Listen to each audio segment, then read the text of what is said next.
Hello everyone, আমি রুদ্রাক্ষী। আজকে আমি বাড়িতে ট্যাংরা মাছের ঝাল রান্না করছি।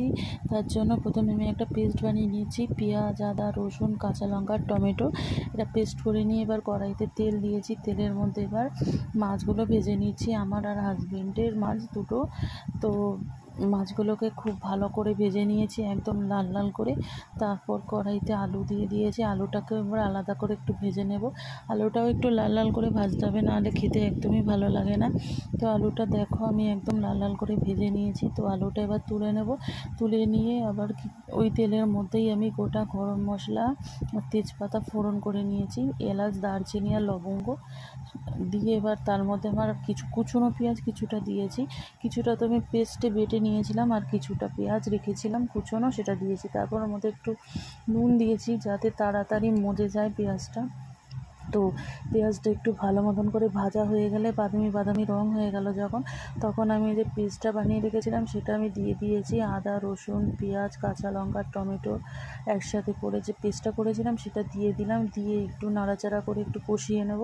তারপরে কিছুক্ষণ কষানো হয়ে যাওয়ার পর এটার মধ্যে এবার আমি হলুদ, জিরের গুঁড়ো, ধনের গুঁড়ো আর লঙ্কার গুঁড়ো, কাশ্মীরি লঙ্কার গুঁড়ো সব একসাথে দিয়েছি।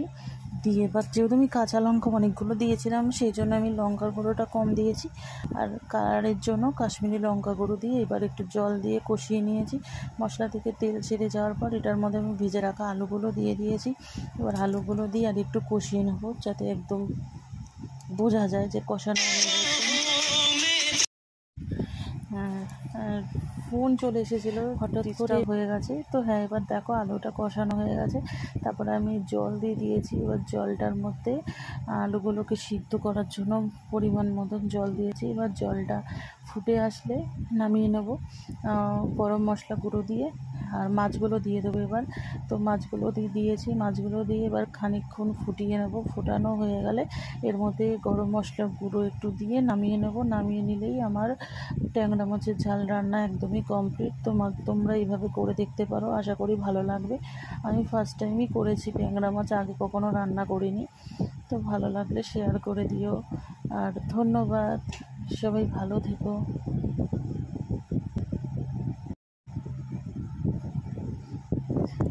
তো রান্নাটা হয়েই গেছে, দেখতে পাচ্ছ। আর এবার নামিয়ে নেব। গরম